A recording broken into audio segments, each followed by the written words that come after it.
turning inside out. Beautiful move. Trying to get the shot on. He holds. He shoots. He scores! Absolutely. The pitch. High fly ball center field. It's hit pretty well toward the wall. Goal! Roethlisberger gives him a lot of room here. Juju Smith-Schuster off to the races. Inside the 30, the 20, the 10.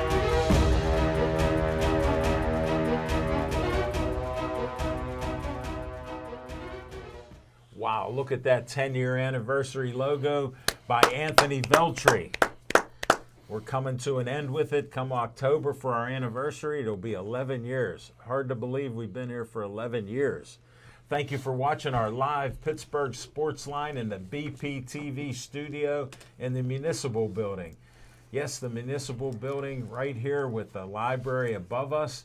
Our friends that do The haunted library above us. Our friends Bo and Nick, they do the haunted library tonight. They're filming, so stay tuned for that. We're downstairs where it's not haunted, except by the one guy dressed up like a Yankee today. And we don't know who he is because he actually hates baseball. And I won't say he's lied, but he's misrepresented the truth about him playing baseball because Vida Blue was a lefty. So for him to say he was like Vida Blue, we know he never played. Oh, sorry. And the mayor's offices are here. Police are right over there. They may need to see Smoking Jim tonight. We'll see. I'll talk to a couple of them.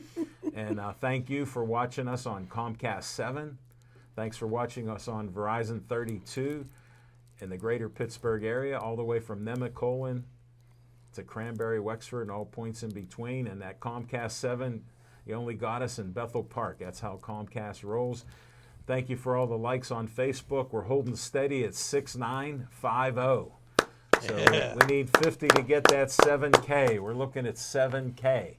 So keep that on your mind. And we got some great sports and other entertainment out there, and some different things have been happening locally. Maybe even a couple things Smoking Jim will be aware about, because I think they call him a Steelers scout at times. Not only a model scout. How about a Steelers critic? Well, I won't call him like a bucko. They call him a pirate hater, a Yeah, Steelers he's a critic, bucko hater. and an expert on the Pittsburgh Penguins. Yeah. Well, no, a semi-expert, because due to the 10 years of us talking about Penguins, Chip, and now Nick the last couple years, and myself, he's learned a few things. We're on... Yeah, like who Alex Ovechkin is. Yeah. And to take a phrase from Tomlin, he is truly a one-trick pony. That's Ovechkin, and Smoking Jim loves the one-trick ponies. All right, well, enough of that. We got some promos here. We're going to start up. We got Corey on the camera here. He's our newest rookie. We'll see how he does here.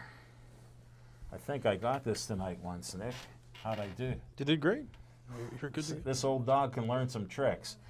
All right, let's see what he got. I did shut it down. You tested me. I did. I thought I heard a little bit, but that's okay. Oh, did you? I did hear a little bit. Okay, thank you. Olive Oil's Pizzeria, Hillcrest Shopping Center.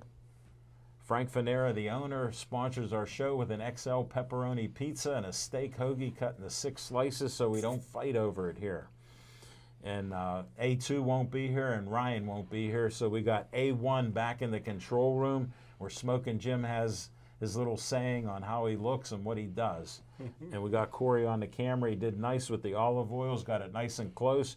412-831-1900. Give them a call. They got specials. They got new prices on their menu. Wow, look at how my logo, Looks Pittsburgh good. Sportsline, is brand right new. next to it. You talk about branding. I can't get a finger over there. Can't get it in there. Whoa, it's too far away. Yeah, moving around. All right, check out their Italian food, pasta, desserts, you name it. They even got ziti, and they can make Smoking Jim some meatballs and all kinds of things like that. And somehow in the last 2 months, he found the clapper. because he's unbelievable working at Clapper. We're going to go to next little promo that we do. We'll see how Corey does on this. Corey did great on that last one. We appreciate the camera work, especially if it's not on. Boom! Great job, Corey. We have to do a little disclaimer. Smoking Jim told all of us, and me especially, 11 years ago that he's an honest man. And I know you guys have friends and ladies have friends.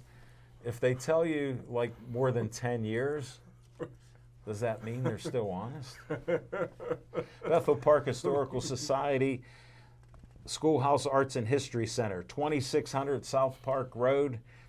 It's right where the red and white trolley is. You can't miss it. They have all kind of great things. The school was founded in 1905 and built. First high school in Bethel Park. They refurbished it from top to bottom. New cupola with the old bells back up there. An antique flag is there. The driveway's there. They're going to be putting pavers with your names on it. You can get them. I'm going to get a couple for Alan Levine, the talking machine. You can get them at the Bethel Park Historical Society for $100. So it's going to shape up that way. They have a dance studio. They have an artist. And they got all kind of activities throughout the year. They have military uniforms. They have my favorite tea place / coffee place, Reginald's Coffee. Their coffee is roasted coffee from around the world. You name it, they have a roaster right in their venue. And Matt and Julie do a great job there. They have different treats there for you. Orham's Bakery. Once a week, they drop off their famous donuts that Smokin' Jim doesn't know about. So you can check that stuff out. And Bethel Park Historical Society. All right. We'll see what Corey does. He doesn't touch a thing, so we all know what they're doing. That looks good. Nice close-up. The B in Always Be Smiling stands for Bennett. And I'll flip over. I was giving a little test to see if Corey could handle this switcheroo. Neither one could handle that, so mission accomplished. Bennett was a happy handicapped kid, had 2 kidney transplants, the final one by his dad, Dean, and Kristen, his mother. They started Always Be Smiling in honor of Bennett, who died a couple years ago at 16 and a half. It's a 501c3. If you donate money there, it can go to a good cause and help families with kids that need kidney transplants. Helps with some of their expenses. They have different activities. I saw they had another activity last week. They involve communities and different walking trails, do different events. They have a lady named Ann that has horses. They do horse rides and different things like that. So check them out. Thanks to all of you for always liking Always Be Smiling. We're up over 1,200 likes from 800. So I appreciate all my friends doing it. And we'll keep promoting Always Be Smiling. 501c3, donate $1, your time, or see what they're doing near you. All right, big test for Corey. Hands free, he is good. There we go, nice close-up of Joey Fabus. Before DIPG, the dreaded brain cancer that killed him later on when he was dying with DIPG. It's a death sentence when they get diagnosed with it. He died at 8.5 years old, like 7 years ago. And his family, that's the second child they lost. The first one was due to kidney disease. The Joey Fabus Childhood Cancer Foundation does different events. They got the big event, I think it's September 18th. And it's at the high school. It's the Joey Fabus Childhood Cancer 5K 1 mile superhero walk and run. I film it each year. We interview the people and families there. Local DJ Scar, who I know, puts out some great music. And we do a half an hour to an hour show interviewing everybody there. And that's where their biggest fundraiser is. So check out what the Joey Fabus Childhood Cancer Foundation is doing to help find a cure. All right, a social worker friend of mine said to contact this lady named Kathleen Miller. I told her we'll help her get a kidney. Her kidney function was at 17%. I said, make a flyer. Look at Corey, got the nice smiling Kathleen there. Good shot. And she gave us this flyer, and about 6 months ago, she said she had a living donor like I had with my son. She can't tell us who it is till she gets her kidney transplant. Then we'll know if it was somebody that saw it watching our show or not. I'm proud if it is, and even if not, I'm glad that we could help promote and get the word out for Kathleen. And anybody else that may need help like that, we could do it on our show. We know there's thousands of people watching our show each time, so we appreciate that. All right. Next up, I'm a trustee on the board of the Bethel Park Community Foundation. There it is. Wanted. Bethel Park groups and organizations who need money. We have grant money for you from $100 to $5,000. We've given out over $1 million in 26 years, and we plan on to continue doing that. Go to bpcf.org. You guys know about the www, so you can find that online.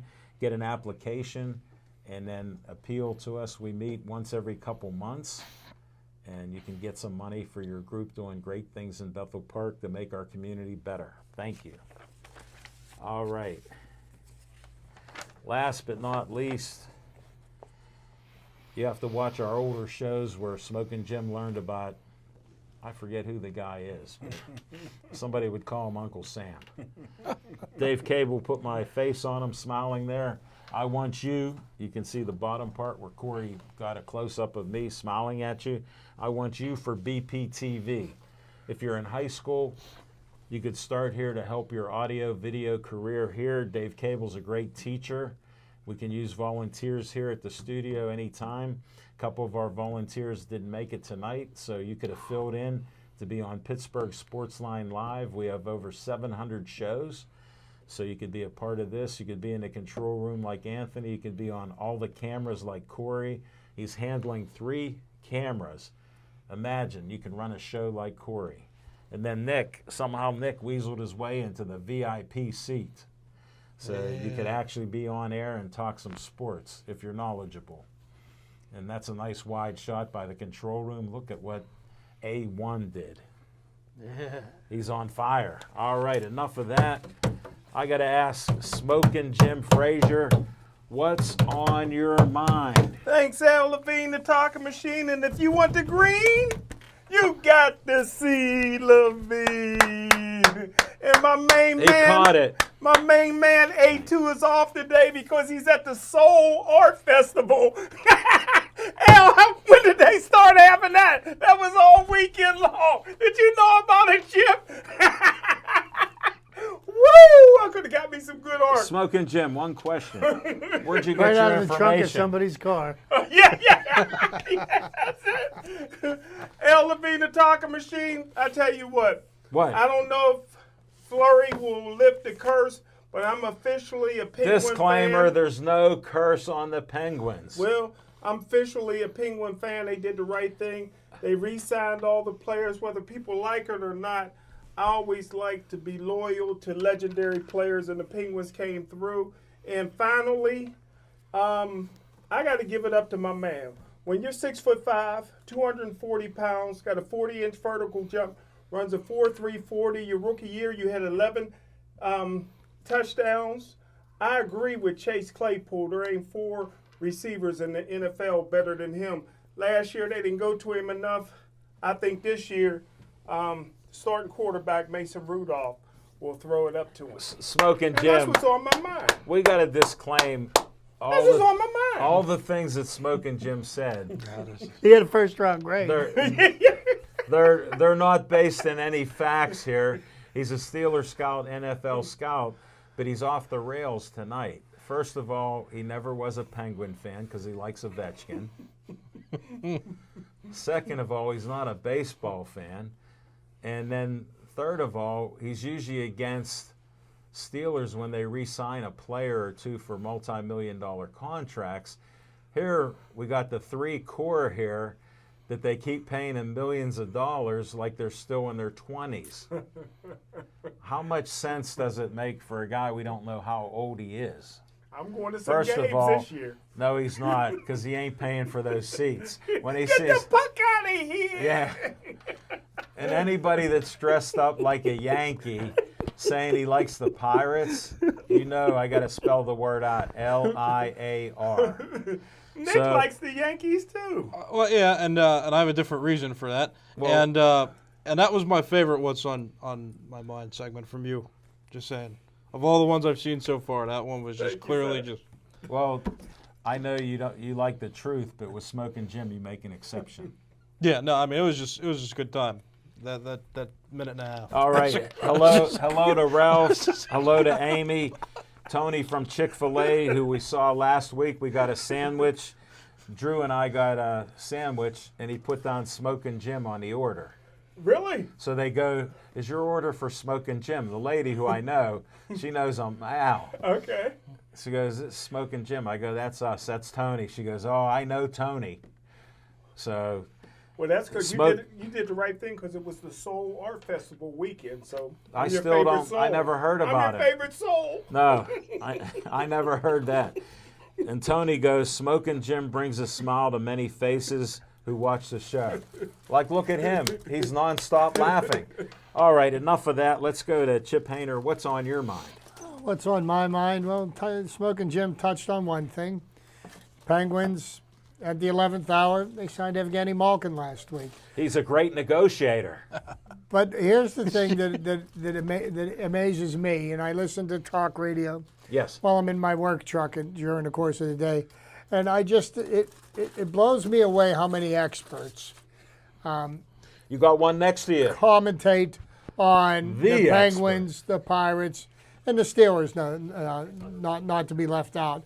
You know, because immediately after the Penguins signed the Evgeny, okay, everybody's criticizing the Penguins because they're coming back with the same team doing the same thing, the same people, and they expect a different result. It's the definition of insanity.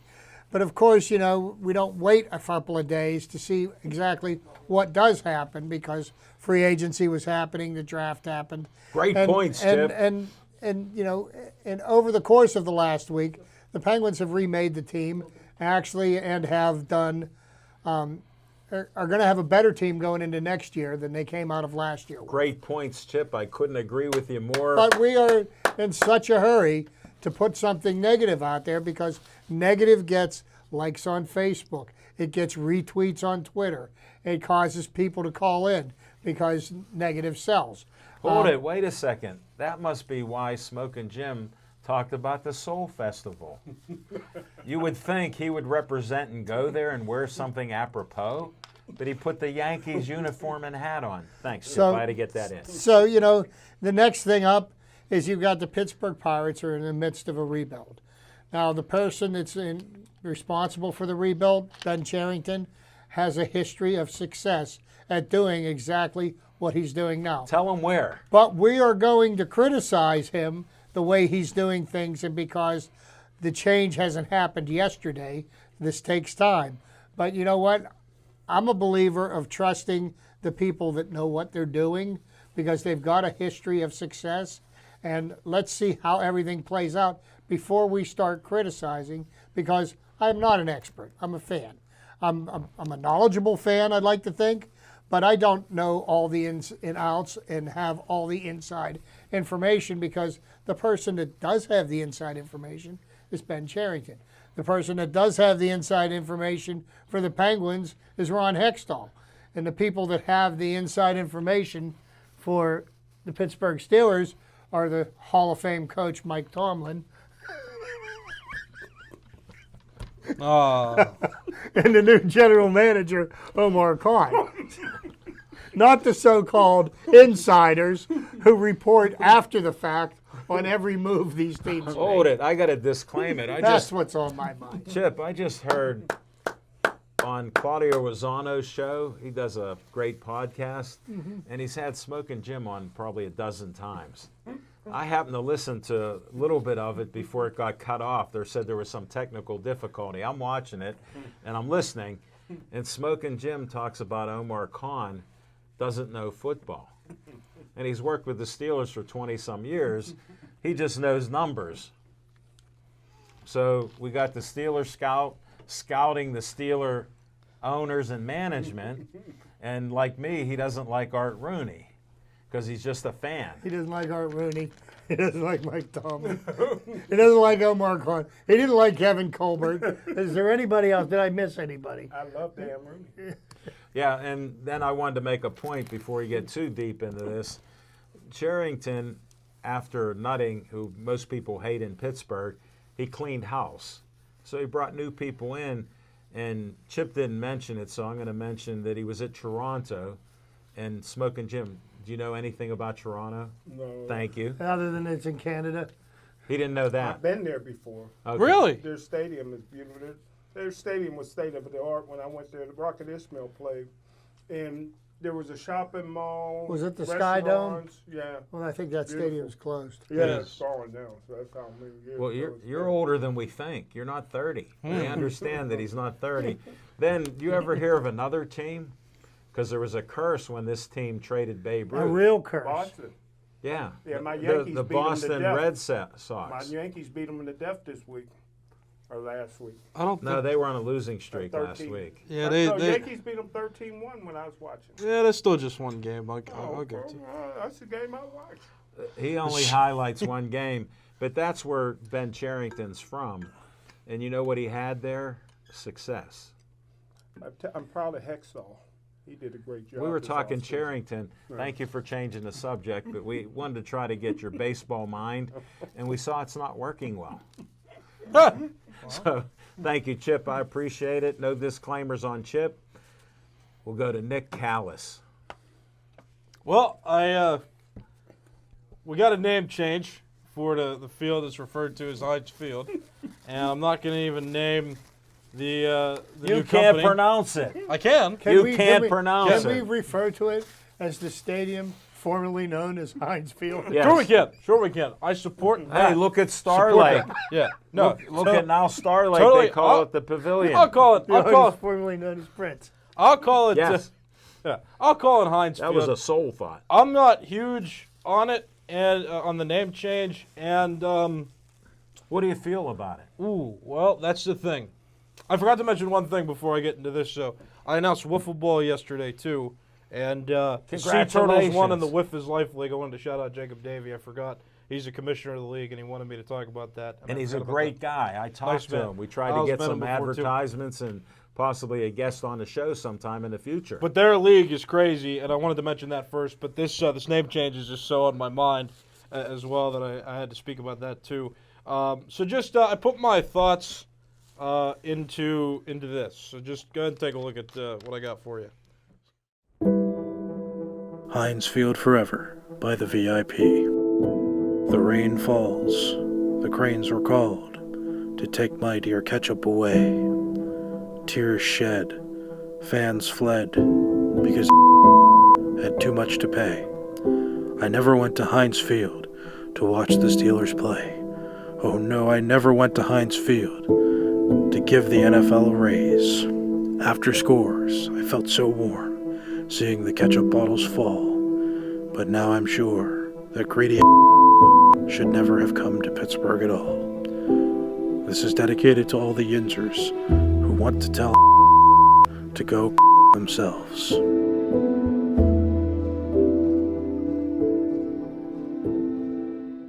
Yeah, so I wrote a little poem there, so they can take their name and go somewhere else. Not a big fan of the new stadium name, and I couldn't express it better than that. So that's what's on my mind. Great job, great job. I just wanted to announce that's a Pittsburgh Sportsline first, that somebody created a poem and a video. That was just unbelievable. Hope you enjoyed that. I enjoyed it too. And I can't worry about Art Rooney the second or whatever third putting $150 million in his pocket. They're billionaires, so money goes to money. And we'll go to my what's on my mind. What's on my mind is I followed baseball my whole life. I don't like watching exhibition games or batting practice, but I broke one of my rules. I watched batting practice, and I was impressed with the batting practice. what I wanted to say is when we pitch batting practice, and Chip can co-sign it, there's a rubber on the mound, like 60 feet, 6 6 inches from the plate. away. In Little League, it's less, 42 or something, and then 54 in Babe Ruth or whatever. Smoking Jim knows all that. Did you ever step on the rubber? I was a great pitcher. He didn't answer the question, so he did not. He lives in Monroeville. Of course he has.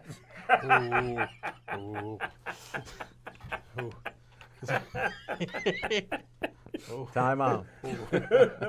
That was good, Chip. I appreciate it. Did he hit any of the needles? All right, we got that out of the way. But I watched the home run derby because Pujols is 42 years old, and Chip posted up Babe Ruth's last day of baseball. He hit 3 home runs at Forbes Field. We all know it. I even know a girl I went to school with, Shuley. Her dad was there that day. He was a lawyer in Pittsburgh, took care of the Pitt players. Phil Coyne was there. Yeah. Not as an usher, but he was As a in the kid, stadium yeah. as a kid. Yeah, so, and I know another guy, I forget his name, he was there too, and he passed away before I got to interview him. And so I was interested because Babe Ruth was 42 the same time. That was his last game. 2 home runs out there, and one he hit over the roof, the first one ever. Wow. And what I liked about it, I forgot that it went 600 feet. Wow. And Mickey Mantle had a record 565 feet. Josh Gibson had a few supposedly that went over 600. So, but we don't have real verification there. So I was interested in seeing what Pujols would do. Well, here's the thing, and I didn't watch a second of the batting practice. I understand. Okay. Yeah, yeah. But the interesting thing that I found out is that Juan Soto won the batting practice. Yeah. Okay, and he hit 53 home runs in the course of the exercise. Yeah. Let's just put it that way. And the gentleman that came in second place actually hit 82 home runs. Yeah, So- I wanted to bring him up. Rodriguez with the Mariners, So who's 21. you know, why isn't it a cumulative thing? How can you hit 82 home runs and somebody hit 53 and beat you? Well, if you watch, I'll hold explain. on, I got it. Pick me, Oh, pick go me. I ahead. want to explain. Nick out of the bullpen. Because when you're doing your rounds, you have to beat each opponent through the bracket. Yeah. That's why. You got to beat the opponent you're It's each facing in the round. I moment. didn't know. I didn't know that the That's the batting rule. practice Each- had brackets. Yeah. Okay. You should watch because it's called the home run derby where they're hitting home runs. Right. Well, my- They don't get points for hitting the ball in line drives. They Guess got to what hit over the wall. I was studying the inside of my eyelids. I was getting a good night's sleep. Well, Well, that- you did well. That's how because they play in a bracket. And then the thing that amazed me is with batting practice, like I was going before I interrupted myself, we always pitch from the mound. And these guys were 20 to 30 feet away from home plate. Wow. And the one guy for Soda was just throwing it right in the same area each time. He was not even taking a stride. And Chip, he was just throwing, like we were told not to aim the ball. Every pitch was in the outside right side of the plate, but he's a left-handed batter. And it was right there. And Rodriguez for the Mariners, he hit 32 home runs and then 30 home runs in his first 2 rounds to win. So he had 62. He's the first rookie. He's 21 years old, and he's got some power like you can't believe to ever do that since they've been doing it. So none of these stats mean much to Chip, but I watched the whole thing, and there was some drama to it and, different things there. And Schwarber, that used to be with the Cubs, Schwarber, you know who he is? Okay. Yeah, Garrett Cole knows who he is. That ball still hasn't landed. Yeah, he's one of the better home run hitters. And I thought that with Pujols, he had 13 home runs. So there was a little drama there that he only had 13. Schwarber came up. They were thinking he could hit 18, 19, no problem. He was struggling. So he had a timeout, called the timeout, tied Pujols. So they had a break the tie. And then I believe in some sports fix, and a habitual degenerate gambler like Smoking Jim knows that, but he still bets anyhow. And Schwarber couldn't hit a home run for a few minutes. and Pujols ended up winning to go to the next semifinal round. So I believe a little gamesmanship, and they all were saluting Pujols. It was great for him and his family, and it just made it seem like a family sport. But again, it was batting practice, and they hit hundreds of home runs like that. They had a full stadium, so we're missing something, Chip. We don't get it. Not at all. Is Pujols Did anybody that was in, or just a designated hitter? He's Smoking Jim. Because anybody can play first. No, Smoking Jim has hate and disdain for baseball. He thinks that you don't have to have any skill to play the game. So here's my question. Did anybody that was in that tournament last night or in batting practice have an average above 250? I think one maybe two. Average over 250? Yeah, there could be a couple. Three. Well, Three of 8? Yeah. Well, that's not bad. No. Yeah. Yeah, when you got 30%, because for all of you baseball fans like Smoking Jim, he failed 9 out of 10 times in baseball, so he couldn't make it to the Hall of Fame. But Hall of Famers fail 7 out of 10. They only hit the ball 3 out of 10 times. Smoking Jim only learned that on Pittsburgh Sportsline. We're going to come back before we're gonna come back to Smoking Jim in 10 seconds with some fiction and fact for Smoking Jim's Almanac. Look for the graphic right now.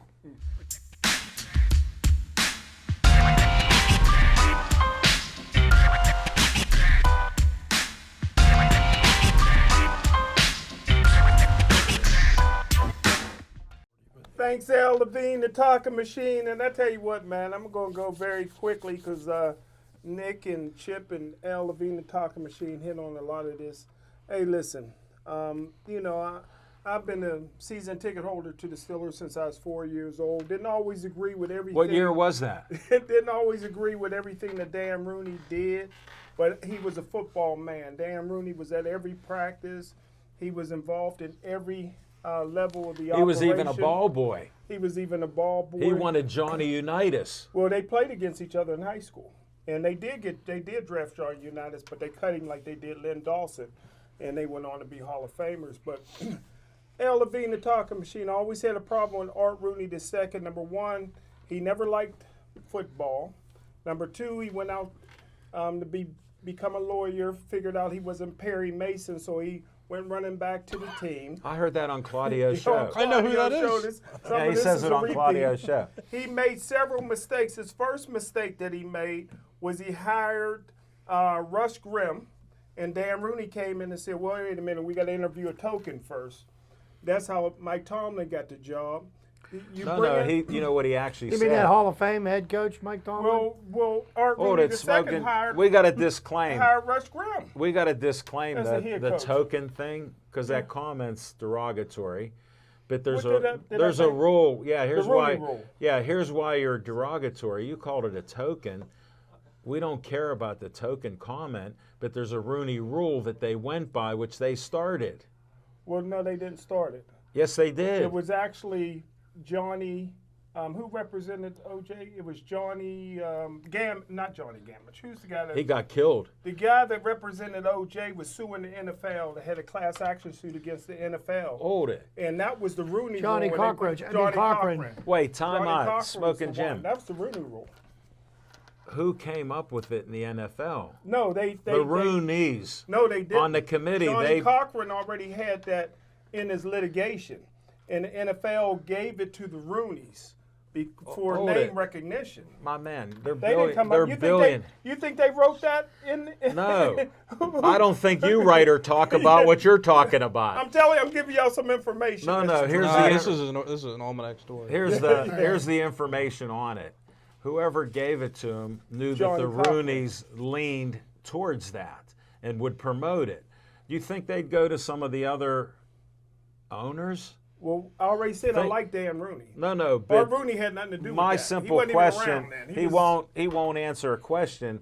Do you think he could have gone to any other owner except for Rooney to do it? Art No. Rooney was chasing ambulance then. Art Rooney the second. Dan Rooney. right. Dan Rooney's We gotta a great move guy on. over Let's there. move on. Next thing they did, they bring in a guy instead of Omar Khan threatened to leave the Pittsburgh Steelers. Instead of promoting him to vice president, they make him a general manager. He wouldn't know a football from a tennis ball. So they had to bring in the assistant general manager to do his job. And lastly, don't forget, when I'm afraid, now, we're the 13th largest city in the United States, and there's not a business locally. Don't forget, when Art Rooney II, when their mom passes away, don't be surprised if the Pittsburgh Steelers sell for $3 to $5 billion and somebody moves the franchise out of Pittsburgh. That Art Rooney II is a businessman. Well, Smoking Jim, you've made outrageous. You heard it here first. You've made outrageous statements before, like Cleveland would win the Super Bowl. So I'm going to put it in the simple category. Just remember Cleveland. And that's what's on my mind, a fiction and fact from Smoking Jim's Almanac. Chip Hayner, trivia time in 10 seconds. Chip agrees. A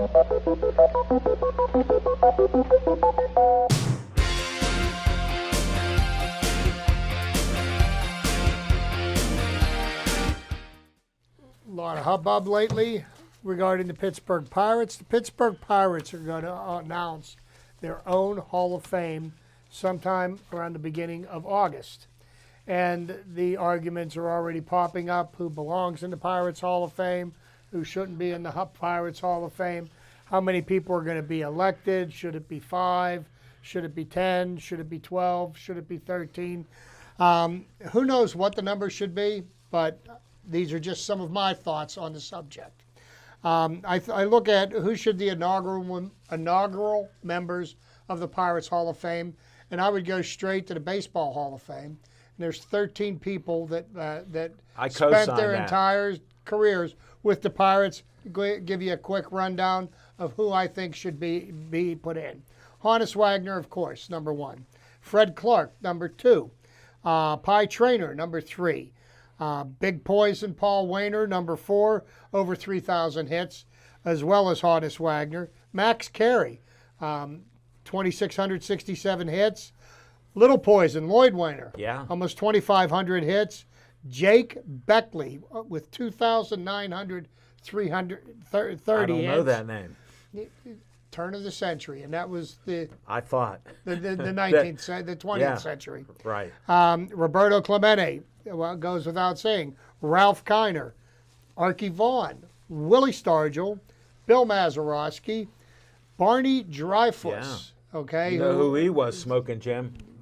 It figures a non-Pirate baseball fan. But I also heard that one of the inaugural members of the Hall of Fame is going to be, and should be, no less than Steve Blass, who devoted 60 years of his life to this organization. Not only was Steve Blass a top-notch pitcher, pitched 2 complete game victories in the 1971 World Series. Game 3, when the Pirates were down 2-0, threw a complete game win. Yes. In Game 3, Game 7, 2-1, beat the Orioles, pitched a complete game. And I have one more that I believe that should be put in without any question, who is not in the Hall of Fame but should be. No other than Danny Murtaugh. Whoa. Danny Murtaugh is the only manager that the Pirates ever had that won 2 world champions as manager of the team. Yeah. I heard somebody mention that if Barry Bonds isn't included in the Pirates Hall of Fame, then they shouldn't even open the doors of it. Here's what my thoughts are about that. Based on what his accomplishments were with the Pittsburgh Pirates, and this was prior to him cheating, I do believe that Barry Bonds would be deserving of being in the Pirates Hall of Fame at some point, not in the inaugural class. Because even though he may have been the best player of his generation, I don't believe that he was the best player that ever played for the Pirates. Right. Okay? Just my humble opinion. Now, tonight, Midsummer Classic. Yeah. A couple of things I want to go over. Some records here from the Midsummer Classic. These are pitching statistics. All right. Okay? Now, I'm going to go with the most earned runs allowed in an All-Star game by Atlee Hammaker of the San Francisco Giants. 7. Wow. Earned runs allowed in an inning. Atlee Hammaker with 7. Hits allowed, Tom Glavine with 9. Whoa. Hits allowed in an inning, Tom Glavine with 7. Wow. Home runs allowed. Jim Palmer for the Baltimore Orioles. Great with pitcher. 3 innings pitched by Lefty Gomez with 6 strikeouts. Carl Hubbard, Larry Jansen, Ferguson Jenkins, and Johnny Vandermeer, each with 6 strikeouts. Wow. Johnny Vandermeer, of the fame of pitching back-to-back consecutive no-hitters. Never been done before, never will be done again. Consecutive strikeouts, Carl Hubbard and Fernando Valenzuela at 5. And on July 13th, 1999, Pedro Martinez set a record for most consecutive strikeouts from the start of the game. His victims were Barry Larkin, Larry Walker, Sammy Sosa, Mark McGuire. But the most amazing statistic regarding strikeouts in an All-Star game, consecutive strikeouts by Carl Hubbell. I know. Carl Hubbell struck out in order: Babe Ruth, Lou Gehrig, Jimmy Fox, Al Simmons, Joe Cronin, all Hall of Famers, 5 consecutive strikeouts. That is an impressive statistic. Yeah. But that's my trivia for tonight. I know we're up against the clock, and I want to make sure everybody else gets a chance to discuss what's on their mind. So I pass it off to the VIP. All right, 10 seconds for the VIP.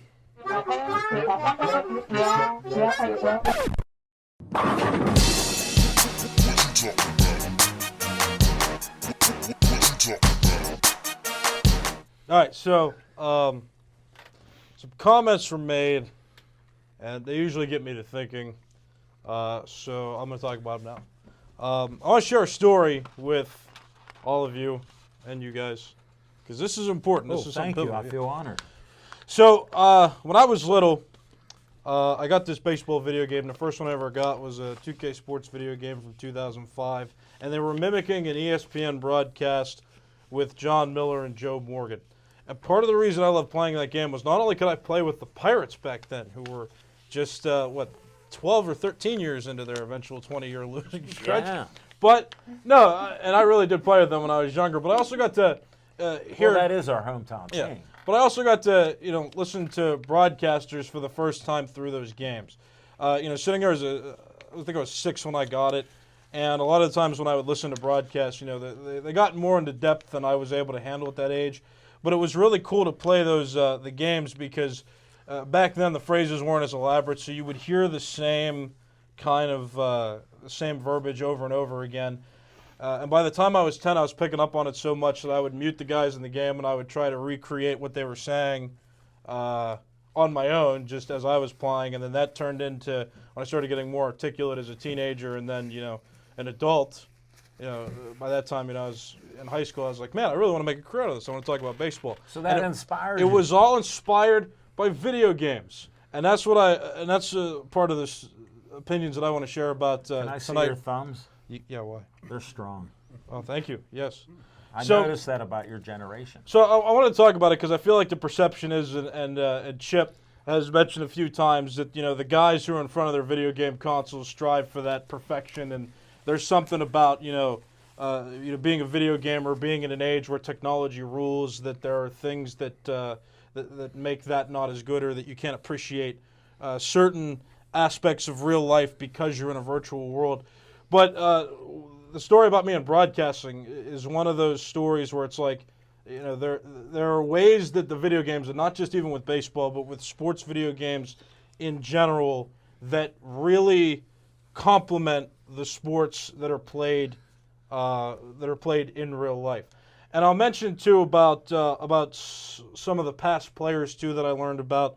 There was this one video game that I was just playing recently, and I went back and I played it again because you're in a mode where you create yourself and you strive to become a legend and be the best that ever played. And while it's about you getting good at and being the best, it's cool how they implement a bunch of lessons in history based on players that have come, all in the past, and they give a feature in each game that you play as you work toward the Hall of Fame to. They give a little story and they give a little background to players that were pivotal to the game of baseball. So like Kirk Gibson hitting the home run in 1988 on two one bad leg. legs. How Roberto Clemente, his ability to field with such grace and majesty, how he changed the way outfielders and players from out of the country were How perceived about in his baseball. basket catch? Exactly, yeah. Players used to field like this, and now they field like that. So I mean, Willie Stargell and his just uncanny ability to to hit for power after like swinging a sledgehammer on deck. Question. Did Yes, they have his windmill pose? they did. They do, yeah. Just wanted to check and verify. So I learned a lot about the history of players through interacting with video games. There's only so much really that you want to. I mean, you could read, and I'll get that point, but there's so much more value in recreating a way for you to be immersed in the experience and really get involved in that.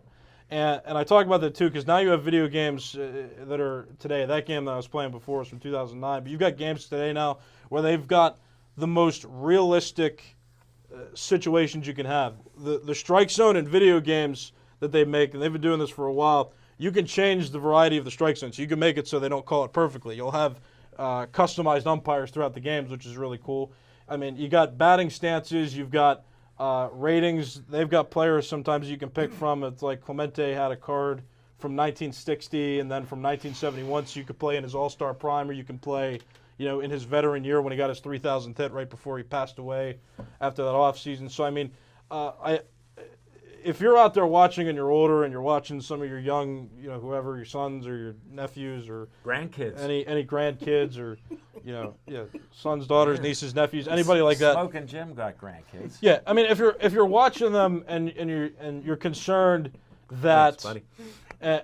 And you're concerned that they're too like immersed in their virtual reality, just understand though that it's cool. It's fun to watch them play and it's fun to watch what they do, but it's also fun and it's a compliment. It's not taking away from the reality. It's a compliment to go back and to relive experiences or experience players in a way that you can do it personally. For me, it's been, trying to mimic when I was younger, John Miller and Joe Morgan, may he rest in peace. Listening to Did them. they have the chicken wing with Morgan? They did, yeah, they do. Okay, yeah, they just got their batting checking. stance correct. But I mean, him as a broadcaster when he was on ESPN. okay. Listening to John Miller and Joe Morgan talk like they did, or like, again, I'll remind everybody, I was born in 1998. There are certain players that I was not alive to watch, and that was out of my control. So when you have a video game that, and MLB The Show does a beautiful job of this, just like recreating the essence of that player. So, I mean, like, you can't replace the real thing, but I didn't have a choice to see the real thing. So, like, being able to experience those players, like, it's so valuable for, kids and then, young adults my age who didn't get to experience that, to have a tool and a resource like that to go learn about players, to be immersed in the action, to, like, be told stories and then not only be told the stories or read about the stories, but play through what this player looked like and acted like. And you do it all in a stage of imperfection. You got the old stadiums that used to have these weird dimensions. You can customize a strike zone to either have it called perfect or you can have it called like nonsense. And you can get frustrated like in real life. So, again, that's my opinion for today. Don't shun video games away. Embrace them. I mean, you don't want to get locked into video games, but if they're complementing the real life sports that are going on, you turn into me, I guess, with announcing. Or maybe a young kid will get inspired to play baseball because they can look up to and actually watch a representation of a player that played in the past that they weren't able to watch in real life. Well, we appreciate your opinion, but I learned more from reading books on my baseball heroes and played baseball, had success. Is there a player? But I read many books on all these superstars, from Babe Ruth being an orphan that his family got rid of him in Baltimore because he was so tough to handle. And look at how different breaks went his way. I read about Joe DiMaggio. He was like Smoking Jim. He had all the sweeties in the world in whatever city he went. And he didn't pay for anything. But this mode I'm talking about in that one video game, when you get to where you play Babe Ruth, here's you're my perspective. I'm just saying my perspective. I didn't need the video interaction.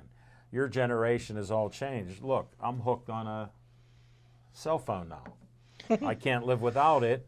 and to do business and other things. So your perspective is totally different from how I grew up, but yet I made it to the same place as you. So to me, like going in a neighborhood, Smoking Jim only drives one way. But there's 10 different ways to get to any city. And we all take different paths. So you're allowed your different path. You're allowed yours. Chip and I are more traditional with baseball and the fundamentals and the classics that we learned and played and did it, unlike Smoking Jim doesn't know his catcher. So, you know, these things are, you can't get away from. But you knew who you played with. You could tell me your coach. I could. Right? Yeah, Tell me yeah. your coach's name. How many? I got them all. One coach. Bob Gustine. Thank you. Yeah, everything I've ever learned about baseball, I learned two ways: researching it, reading about it, and Yeah. playing the game. Well, you're You know, co-signing what I'm saying. So I didn't have video games, and I'm glad that I didn't. I mean, I've got an opinion about them. I'll keep that to myself. No, and that's and that's fine. And I'm not going to disparage young Nick's here Yeah. because he's a completely different. He's a couple of generations younger than me. well. Because unlike my friend next to me, I will admit to people that I'm just a couple of months shy of my 62nd birthday. Yeah. But I mean, the game that I've loved my whole life, the direction that it's heading in right now, I find questionable, and I can give you a lot of different reasons why without disparaging anybody.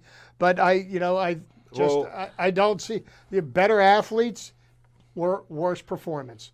And I could if I had the time to pull up the statistics to prove my point, I would. But just when I go by is not by statistics; it's the eye test. Right. It's like what I'm seeing on the field, and I watch a lot of baseball. Sure. Listen to a lot of baseball games. I go to a lot of baseball games. And that's one of the reasons I started the show, to get different people's perspectives. I only got Nick by 43 years. So I got quite the different attitude and belief system that I have it. I only got it by 40. Yeah, well, I'm just sharing that. So I recommend all of you to read baseball books, biographies, autobiographies on sports and anything else. Read the history of the sport. The Negro League baseball book I gave Smoking Jim, he's not a historian or a reader. 17 pages he read. But I'm saying in the No, but in I'm the not disparaging No, I know you're not. anything that you know. That's why I would like to say, I'd like to sit, you and I sit together and watch a baseball game, and I'd like you to just talk to you about baseball that I'm seeing, see it through my eyes. It might change your perspective. Here's what I have to say. We're closer than we think with our attitudes and opinions. Fair enough, right? And you just go with that.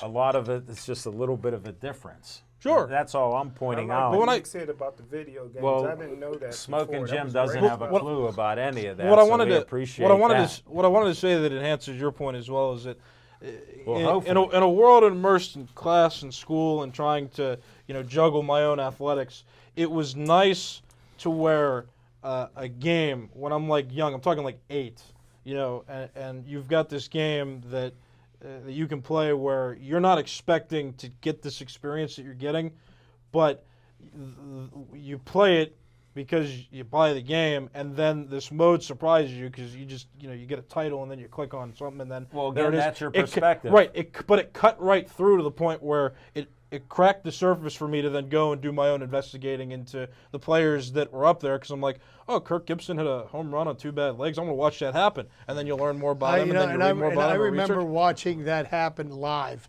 on TV. Well, I wasn't there. That's my whole point. That's the whole point. I'm gonna tell you if you something. take nothing away from this segment, I wasn't there because I wasn't born. But the thing that was so amazing about it was that the Dodgers were severe underdogs. The A's I know they had were. The steamrolled Bash Brothers, I know all everybody about it. And you that know how I year. figured out about that? Because video games cracked the surface for me. That's my whole point. And then you go and you do the research and you do and then you get naturally interested by some element breaking your cracking the ice, cracking the surface to your interest, and that's what I'm talking about.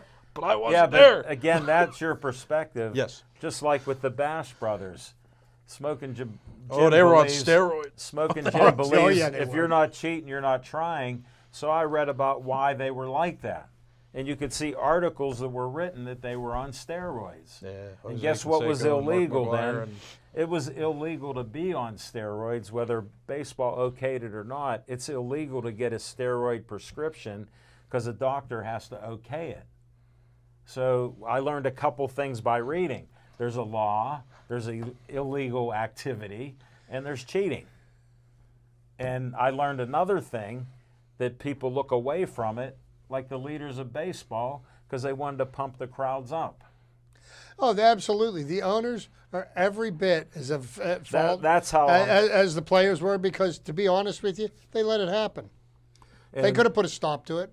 Right. And the other point I wanted to make with Barry Bonds, first, Chief, you said Soto, who won, turned down an offer of $450 million. It was only $440. Over 15 years. And it was 15 years.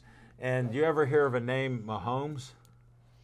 He wants to be the Mahomes of baseball. Well, that's what's going to happen. Is the And he's only 23. he will be a free agent at the end of the Yeah. season. The Nationals will trade him before the end of the season for probably about a half a dozen top prospects. Yeah. Because otherwise, they'll lose him and get nothing in return. We all know that's business. Then Amy, shout out to Amy, said, Chip, I like your pirate shirt. Thank you, Amy. Then Chief said again, MVP is a future legend. Interesting perspective. Thanks, Chief. Then Tony from Chick-fil-A wants to know, how come most sports channels say Barry Bonds cheated and should not be in the Hall of Fame, but ESPN hired a cheater, Aroyd, and making him ambassador for baseball? You talk to the owners and people in charge, Tony. This is why these things happen. With me, I knew Barry Bonds wasn't a good person, but he was a great player in Pittsburgh. I knew how arrogant he was. I knew he threw a wife down the steps. I knew he mistreated. I had personal experiences with him. He was a jerk. Yeah, and he was that way because he was an entitled kid growing up with his dad, Barry Bonds. So we knew his flaws. Bobby. Yeah, I'm sorry, Bobby. Barry was, yeah. I was on the Barry tangent. So we knew all his faults, and he earned his reputation the old-fashioned way, which I learned, Chip and Smoking Jim hasn't learned. You work hard to get that reputation, and he did that. And there were a couple good stories that I did hear, but they were so few and far between that you wondered what kind of guy he was. And then you saw when he got jealous of guys hitting home runs, he turned. He went to Smoking Jim style, let's cheat. And should he be in the Pirate Hall of Fame? Oh, Well, yeah. Because here's what the thing was. He got jealous because McGwire and Sosa were making more money. Because Barry Bonds at that time was the best player in the game. Yeah, Okay? He wasn't the highest paid. right, That changed once he started cheating, because all of a sudden he became the highest paid. right. And how did I had his rookie card at 176 pounds. How did his head grow to twice and triple the size? So how do you deny that you were not on it when it was clear?